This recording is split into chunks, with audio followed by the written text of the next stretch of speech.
Picture this, you're leading a normal life, you've got a great career, a family, and then suddenly, in your 40s, out of nowhere, you start having spontaneous out-of-body experiences. You start traveling to strange realms, encountering other intelligences, experiencing worlds you swear are just as, if not more real, than this one. Well, this is exactly what happened to advertising executive Robert Monroe in the late 1950s. It started as strange sensations, vibrations, swellings of energy in his body in the middle of the night. And before Bob knew it, he found himself in the midst of a truly life-altering multidimensional journey that would change the course of everything for him and thousands of others. In his cult classic book, Journeys Out of the Body, Monroe documents dozens of these out-of-body journeys. But there's one chapter right near the end of the book that's always stood out to me, titled Inconclusive.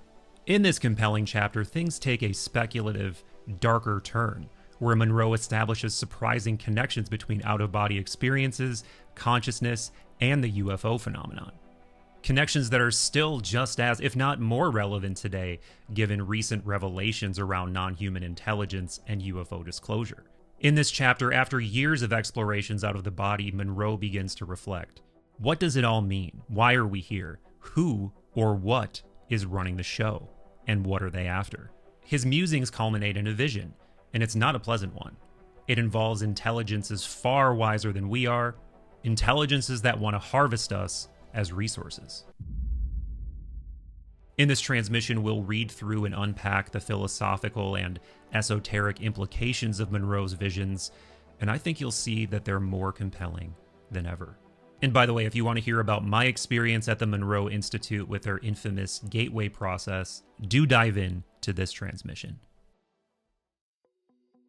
After all these years, I still do not know how and why this departure from the norm took place. On the surface, there is no easily determined cause. Medical and mental sciences offer no certain answers, which has made me alternately resentful, sad, and thankful. Resentful in that my faith in the scope and breadth of modern scientific achievement has been badly shaken. Sad because full-scale development of directly related knowledge is not likely to come in my physical lifetime. And thankful for the few scientists of our time who are brave enough to consider objectively concepts which may negate years of study as well as long-ingrained religious and ethical beliefs. Therefore, if no current scientific theory fits without an inordinate amount of pushing, pulling, twisting, and squeezing, it seems reasonable to propound a new premise that does seem to work. After all, one can prove that man is nothing more than a few gallons of tainted water. Only extreme pressure is needed to fit the phenomenon to the theory. The following premise, unacceptable as it may be to our present state of enlightenment, deserves consideration. No other offers more explanations and leaves less unanswered. This is not to say that it is necessarily valid. Only future events can determine its validity. Conversely, there is no known theory to prove it false. The basis of the premise is certainly not original here, but its application is. Question: what happens to the laboratory animal once the experiment is completed? In a universe populated with sentient beings of great variety, the planetary environment germinating life follows a typical pattern. The prime requirement is a diffusing and restraining shield that envelops the entire planet. When this shield has formed through the normal evolution of planet matter, the shield is composed of gases and liquids of sufficient density to 1. Deflect, filter, and/or convert radiation from the parent and nearby stars to a point of tolerance needed for animate life, and 2. Maintain internally generated planetary heat at an average level within the limits required for biochemical process. Once developed, the shield permits only filtered light and reduced radiation to reach the surface of the planet. Visibility is limited strictly to nearby objects on the surface, and vertically to less than 1/10 of the diameter of the planetary body. No distant stars, moons, or other planets can be seen. In this environment, animate physical life generates and evolves in a broadening cycle. Where no such shield has developed and remained for a significant period, no animate physical life is present. Where the shield has decayed or drained off into space, life has deteriorated and died unless intellectual knowledge is sufficient to develop and install an artificial environment. The accepted premise then is that all planetary bodies fall into two categories, shielded and unshielded. On the translucently shielded planets, animate physical life may evolve. The unshielded stay barren, devoid of anything but inorganic matter. Only in very rare instances are there any deviations from this rule. Evolving sentient life in these conditions becomes aware of and utilizes first those natural forces directly perceived. Such forces in the order of perception and appreciation are 1. Psionic, creative thought energy, 2. Biochemical, 3. Nuclear, and 4. Gravitational. Electromagnetism is employed sparingly and remains more as a byproduct of other force applications, much like the smoke from a useful fire. The primary needs of these evolving life forms are met through development of the psi force. The first of these needs, communication, is an automatic birthright. Transmission and reception of information from individual to individual or from one group to another knows no time spatiality. Through experience and education, proficiency is gained in other applications of psi, such as movement and conversion of matter, direction and control of lesser species, and communication and association with those in the realms of non-physical matter. As the intelligent life forms develop into societies and civilizations, the understanding and knowledge of the remaining available forces come quite naturally. Typically, these are the result of the individuals and the society's desire to be relieved of the tedium of constant and continuous use of the psi force. Thus, mechanical means are created to produce body nourishment, to master and control the planetary environment, to transport matter, to multiply motion, and even to modulate and amplify the psi force. Through the non-matter perceptiveness of psi, the remaining forces are quickly adapted and harnessed to these needs. It is probable that at this stage, the society achieves its first rational contact with other societies beyond the confines of its native planet, and with the inhabitants of non-physical worlds. With this final step to maturity, the social organization is merged into an infinitely larger whole of intergalactic society. It is no coincidence that the incontrovertible knowledge of the relationship of the totality to the Creator is the major product of this union. Gone immediately are misdirected fantasies and conjecture. The standards under which intelligent life may evolve and expand are woven inextricably into the rules and laws of energy and applied with equal rigor. So it might be useful to just pause here and reflect on what Monroe is saying. First, he's sort of laying out this case that there are these particular necessities or factors required for a planet to even gestate sentient life. You know, this dichotomy between shielded and unshielded planets, such that the conditions on Earth or any planet are perfect for developing sentient life. Then he starts talking about, you know, the stages of evolution of sentient life forms, talking about the necessity of harnessing the psi force, which starts as this very rudimentary thing which we don't have very much control over, but eventually culminates in realizing that we are part of this totality. You know, he calls it the Creator there, but you'll see that his definition of Creator is a bit different than what we might normally think, depending on your metaphysical persuasions.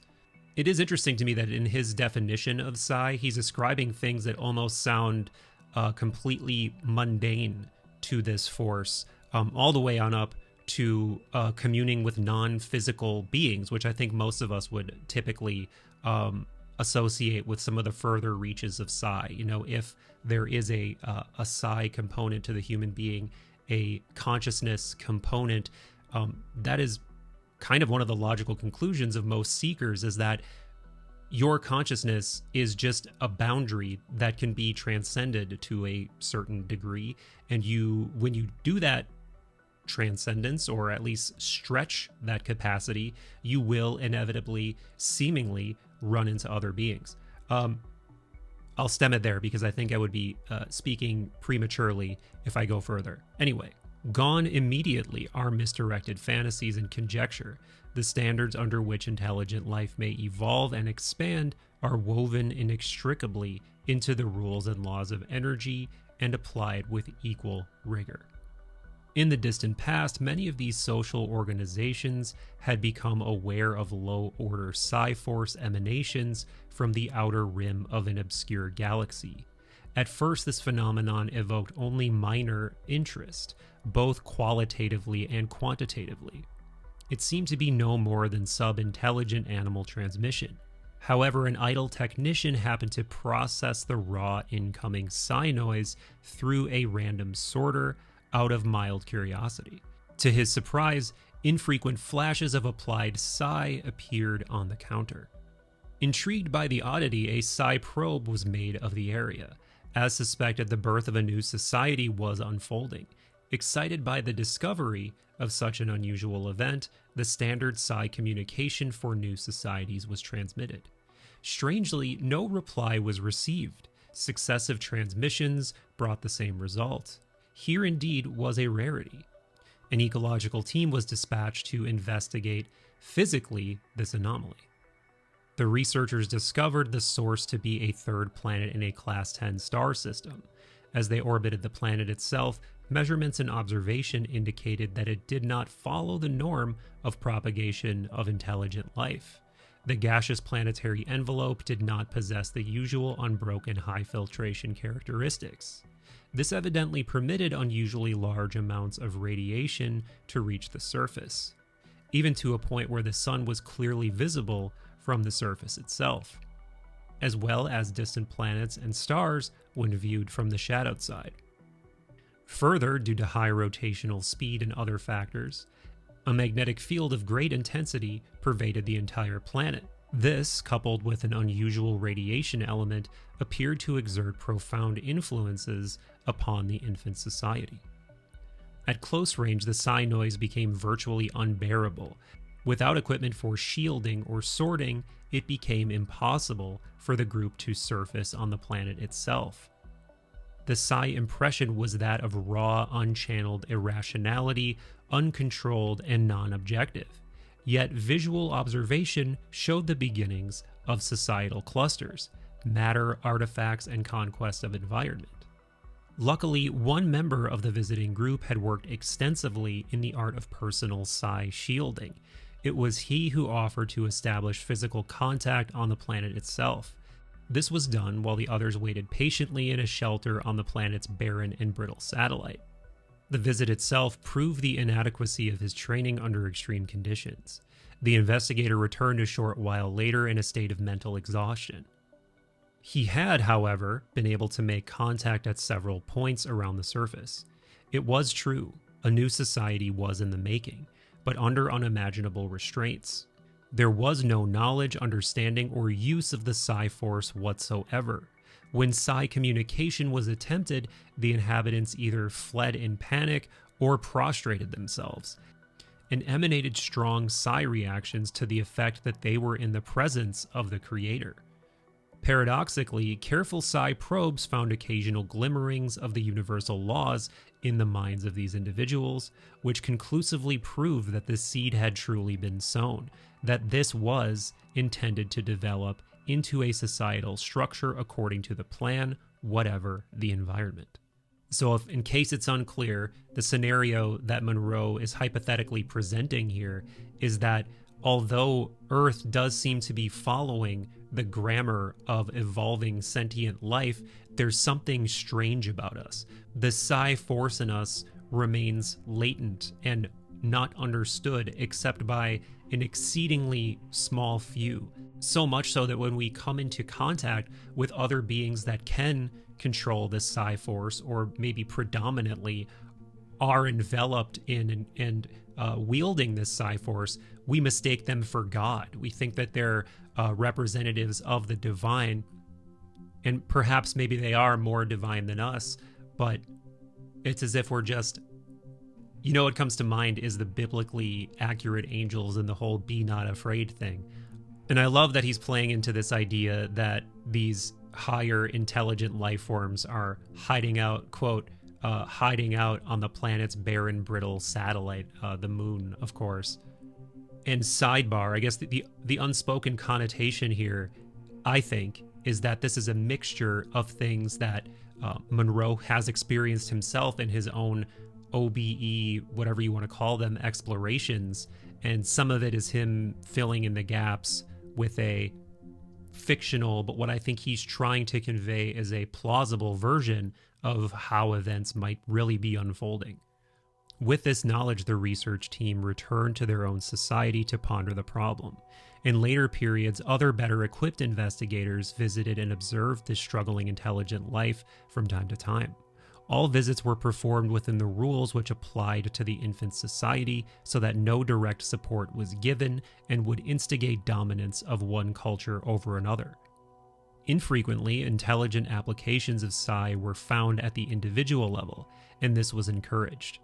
Still, in spite of all precautions, it was ascertained that actual visits only reinforced the myths and legends that had sprung up as a result of previous contacts. It was the exception that objective response was obtained from an individual via psi probe. None of these responses extended to common practice. In recent periods, the situation has altered significantly. Routine psi monitoring plus referential advice from non-matter intelligences show that the society in question has surprisingly entered the nuclear stage while still in the biochemical. Applications of nuclear force inevitably lead to gravities, which presumes historically the early prospect of interstellar travel. Without complete understanding of psi force fields, contact with other social organizations by the new non-psi society could be disastrous. If interstellar physical travel is achieved, such contacts are a certainty. With this prospect in view, research groups have increased their efforts at contact without a serious effect upon the dynamics of the new society. It is difficult in that the same obstacles are present. The continuing interpretation of divinity orientation persists. Some who are contacted by psi probes still lose their ability to reason and are isolated as sufferers of some disease. Any lasting psi communication pattern is usually labeled as unreality or a dream, a term used by the society to identify uncoordinated psi activity during recharging periods, similar to that found among infants in normal societal structures. Social structures. Most frustrating are attempts to communicate with the intellectual leaders. Without exception, these have been unsuccessful. Research suggests this to be the result of a total concentration in the study of matter, historical rejection of all psi-force phenomena, and the inability to comprehend any communication other than that perceived by the sensors of light, sound, vibration of the gaseous envelope, and variations in electromagnetic radiation mechanically generated and translated.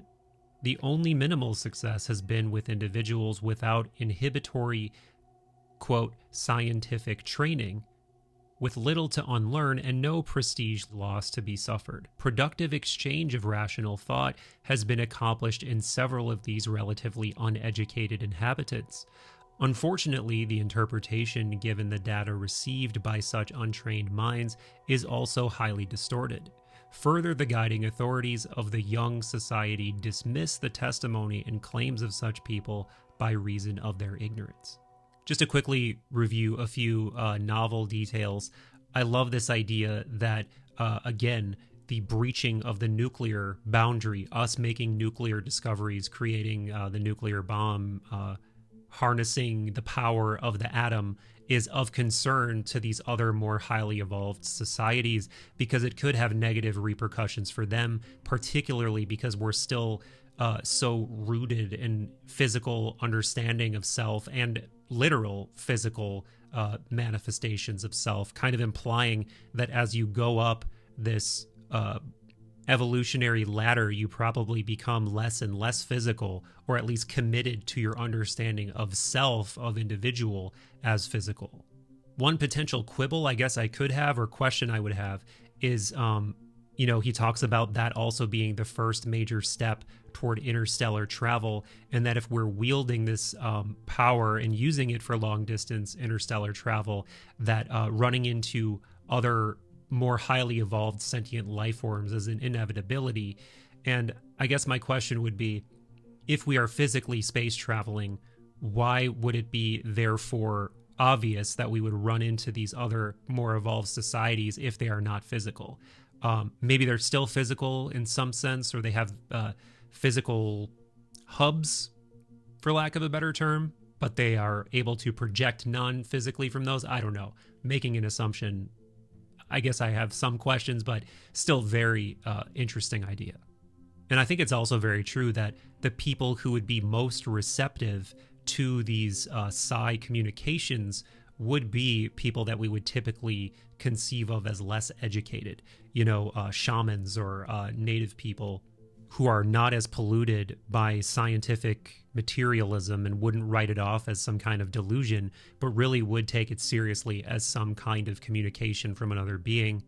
But then, as he points out, the drawback to that would be that people who are, quote unquote, more evolved in their thinking would dismiss that as superstition, right? Okay, continuing. The work still continues. High-level Psi-Force radiation equipment is being employed in the hope of a breakthrough to the Society members during their waking active state. Any individuals who possess some degree of intellect coupled with objective curiosity are being taught, sometimes painfully, the basics of Psi-Force techniques. Others are being taken out of their environment temporarily, either as dense particle matter or as psi entities, to be tested and examined for clues to the solution of the problem. So again, to pause there, this idea that, what we would conceive of as alien abductions is really these higher beings doing experiments on us or trying to communicate with us, and then we take it as this malicious, mysterious thing. That first bit is really interesting, though, because it is sort of reminiscent of some of these stories we're hearing about potentially clandestine,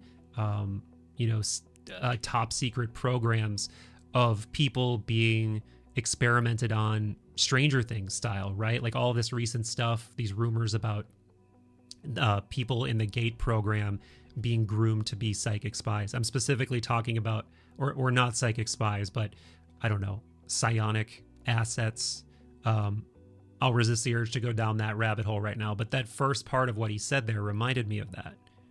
This line specifically, any individuals who possess some degree of intellect coupled with objective curiosity are being taught, sometimes painfully, the basics of Psi-Force techniques. Maybe I'm missing something there, but that's what it reminded me of. Okay, continuing again now. Others are being taken out of their environment temporarily, either as dense particle matter or as psi entities, to be tested and examined for clues to the solution of the problem. No direct action will be taken. This in keeping with the rules of preservation as they apply to all lesser social organizations. It is a fact many times proved that such subclassifications are consistently lost when contact is made with more advanced societies. The details of this hypothesis may be wrong, the motivations different, but the basis may be not all far from reality. We may, in fact, be no more than interesting laboratory animals to, quote, them, unquote. Useful in various experiments, but not much more. If such communication and/or experimentation was and is now being attempted, it could account for much that is left unanswered in our human history. Certainly it would widely cut across past and present theological beliefs as events ascribed to God and his assistants in whatever form would assume a more prosaic status. The life sciences, especially those relating to the mind, personality, and neurological functions, would have to undergo a major overhauling. Both mental and physical diseases would perhaps be understood with exact knowledge, replacing the vague assumptions now prevalent. Most adaptable would be the physical sciences. Here, experimentation and extrapolation would be a relatively simple matter, with new information and theories built upon fairly solid foundations. On a personal level, the hypothesis described above may offer a reasonable answer to much of my own experience. A point-by-point re-examination would be necessary to bring into focus the proper relationship in each circumstance, like the philosopher, psychiatrist, and others who have spent many years of experimentation, training, and development along a particular concept vector. I am loath to change course still again. Yet the following experiences cannot be totally ignored. They occurred in the early period of experimentation and are taken almost verbatim from the notes. Okay, so now we'll be getting into some specific anecdotes from Monroe that made him think along the lines of the hypothesis that we just read. 9/9/1960, night. I was laying in a north-south position when I suddenly felt bathed and transfixed by a very powerful beam that seemed to come from the north, about 30 degrees above the horizon. I was completely powerless with no will of my own, and I felt as if I were in the presence of a very strong force, in personal contact with it. It had intelligence of a form beyond my comprehension, and it came directly down the beam into my head, and seemed to be searching every memory in my mind. I was truly frightened because I was powerless to do anything about this intrusion. This intelligence force entered my head just above the forehead and offered no calming thoughts or words. It didn't seem to be aware of any of my feelings or emotions. It was looking impersonally, hurriedly, and definitely for something specific in my mind. After a while, perhaps only moments, it left, and I reintegrated, arose shaken, and went outside for some fresh air. 9/16/1960, night. The same impersonal probing, the same power, from the same angle. However, this time I received the firm impression that I was inextricably bound by loyalty to this intelligent force, always had been, and that I had a job to perform here on Earth. The job was not necessarily to my liking, but I was assigned to it. The impression was that I was manning a, quote, pumping station, unquote, that it was a dirty, ordinary job, but it was mine, and I was stuck with it, and nothing, absolutely nothing, would alter the situation. I got the impression of huge pipes, so ancient that they were covered with undergrowth and rust. Something like oil was passing through them, but it was much higher in energy than oil, and vitally needed and valuable elsewhere. Assumption, not on this material planet. This has been going on for periods of time, and there were other force groups here taking out the same material on some highly competitive basis. And the material was convertible at some distant point of civilization for something very valuable to entities far above my ability to understand. Again, the intelligence force moved out and away quickly, and the visitation ended. I got up after a bit feeling depressed and went into the bathroom of our house and actually felt I should wash my hands after working, although my hands were clean. Attempted to riff and pontificate here again, but we're almost done, so I'm going to wait.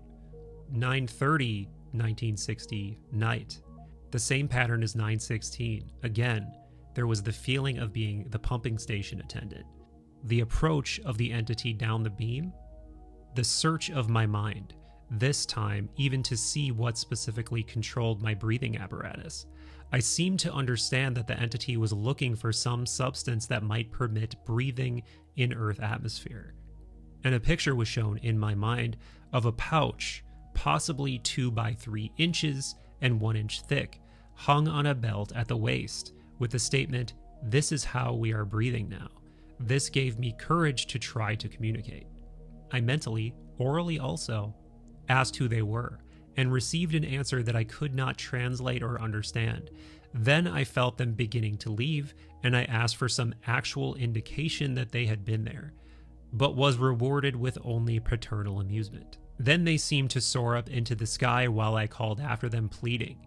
Then I was sure that their mentality and intelligence were far beyond my understanding.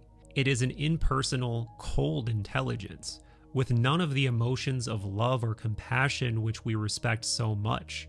Yet this may be the omnipotence we call God. Visits such as these in mankind's past could well have been the basis for all of our religious beliefs, and our knowledge today could provide no better answers than we could 1,000 years past.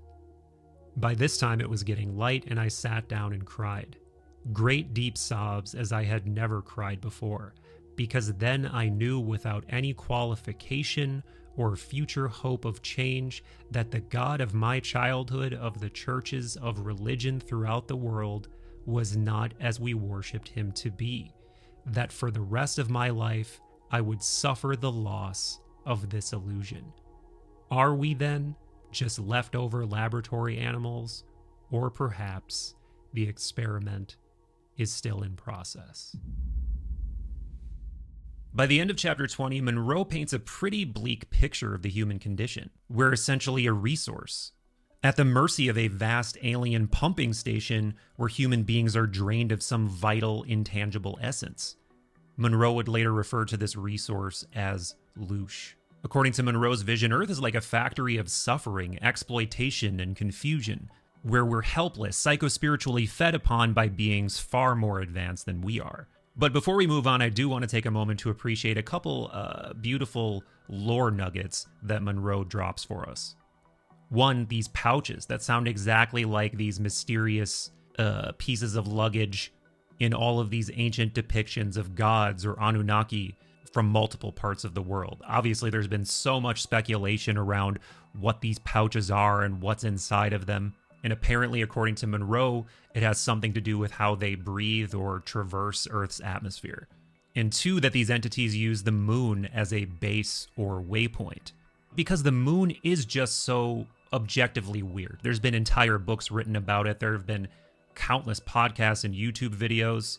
It's one of those rabbit holes that really makes less sense the more you look into it, but I digress. So if the picture that Monroe is painting sounds familiar, it's because it is. It's essentially the Matrix. Or in lore that long predates Monroe, it's the metaphysical picture presented by Gnostics. This sort of dark prison realm scenario. The ideas pretty much map one-to-one. We live in a false reality controlled by beings far more advanced than we are. The Gnostics would call them archons. The only major difference is that Monroe doesn't really offer us a way out of this scenario, at least not in this book.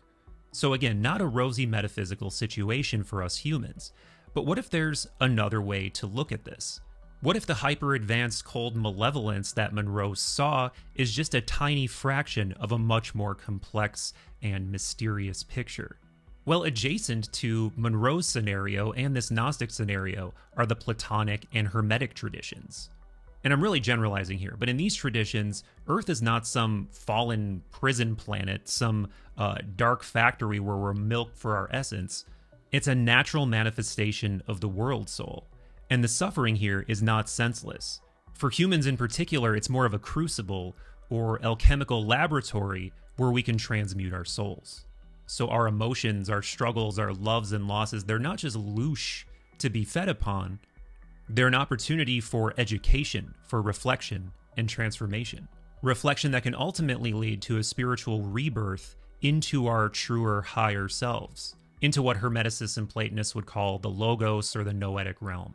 So perhaps what Monroe saw then, these higher beings, this energy being emitted and consumed, perhaps this is just one small aspect of what's really going on. Our participation in a massive cosmic metaphysical ecology of intelligences. But that underneath it all, everything is really one. And again, this is what the Platonists and Hermeticists believed. So in summary, yes, in this ecology of intelligences, there may be some malicious beings that want to feed on us. But some others are indifferent. Others are our guides and caretakers. And the highest, most powerful, according to these traditions, are completely benevolent. So in this similar but alternate view, we're not cattle to be harvested. It's more like they, whatever you want to call them, are like gardeners, tending to us, waiting for us to ripen into the next phase of our being. And to temper this dark vision even more, Monroe himself would actually evolve his own view considerably. By Ultimate Journey, his tone completely shifts. The fear gives way to participation, and he doesn't spell everything out for us. Important questions do remain, but the outlook becomes one of cosmic integration and awakening over the course of many lifetimes. So maybe the vision at the end of chapter 20 is just a small part of a much larger story. Maybe the rest of the story is about waking up to where we really came from, what our consciousness really is, and where it's really going. We're evolving members of a vast living cosmos, and underneath it all, we're fractals of a singular, united consciousness. And if not, let's at least try to have fun and be kind to each other while we tumble through the Sisyphean cosmic soul recycler while we're being milked of our psychospiritual essence. Much love for watching, my friends. Remember to like, subscribe, comment, share. The algorithm must be tickled. If you want to support further, click over to the members tab and join, or check out patreon.com/Third Eye Drops. You will get bonus content via both, and on Patreon, depending on your pledge level, you can join a patron-only Discord. You can get rewards like stickers, pins, shirts, and more, and we do monthly Wonder Gym hangs on Zoom as well. Do subscribe to Third Eye Drops wherever you listen to audio podcasts. We've got a huge back catalog with many brilliant beings. Much love, and we'll see you in the next transmission.